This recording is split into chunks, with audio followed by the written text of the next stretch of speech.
অভিমান ভুলে কাছাকাছি সৌরভ ঋদ্ধিমান বাংলা ছেড়ে ত্রিপুরা দলে যোগ দিয়েছিলেন ঋদ্ধিমান সাহা। আর আজ সৌরভ গঙ্গোপাধ্যায়ের বেহালার অফিসে বৈঠক হয়েছে ঋদ্ধিমানের সঙ্গে।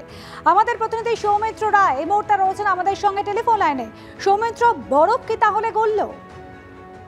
একদমই। দেখো অনুসুয়া, তোমার নিশ্চয়ই মনে থাকবে বছর 2 আগে যখন জাতীয় দল থেকে বাদ পড়েছিলেন ঋদ্ধিমান সাহা, তিনি সেই ঋদ্ধিমান সাহা বাদ পড়ার পর তিনি সাংবাদিকদের মুখোমুখি হয়ে বলেছিলেন যে দাদি অর্থাৎ সৌরভ গঙ্গোপাধ্যায়কে এই নামেই ডাকেন ঋদ্ধিমান সাহা। দাদি তাকে SMS করে বলেছিল কানপুরের ইনিংসের পর যে আমি যতদিন রয়েছি ততদিন কোনো চিন্তা নেই। তখন সেই সময় সৌরভ গঙ্গোপাধ্যায় BCCI প্রেসিডেন্ট ছিল, কিন্তু তারপরেও আমরা দেখেছি যে জাতীয় দল থেকে বাদ পড়েছিলেন ঋদ্ধিমান সাহা এবং তারপর থেকেই সৌরভ গঙ্গোপাধ্যায় এবং ঋদ্ধিমান সাহার মধ্যে একটা বিতর্ক দূরত্ব তৈরি হয়েছিল।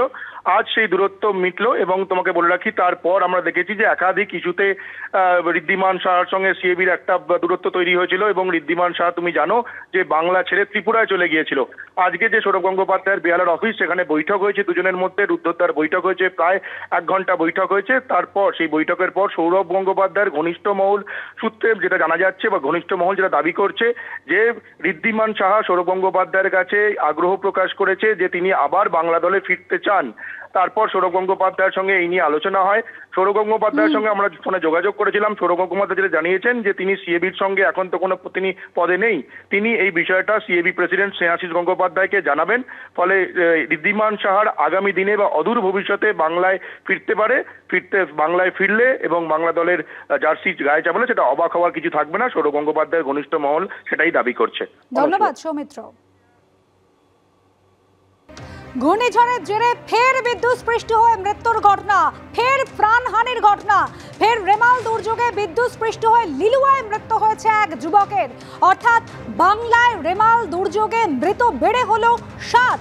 বাড়ির কলিং বেলে সুইচে হাত দিতে বিদ্যুৎস্পৃষ্ট হয়ে মৃত্যু হয় যুবকের। এর আগে আপনারা জানেন মেমারি, পানিহাটি বা মহেশতলার মতন জায়গায় বিদ্যুৎস্পৃষ্ট হয়ে মৃত্যুর ঘটনা ঘটেছিল। এবার লিলুয়ার ঘটনা।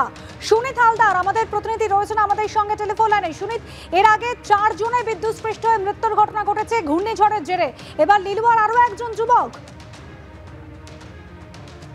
দেখো অনুসূয়া, আজ সন্ধ্যেবেলায় লিলুয়া সূর্যনগরে ঘটনাটি ঘটে।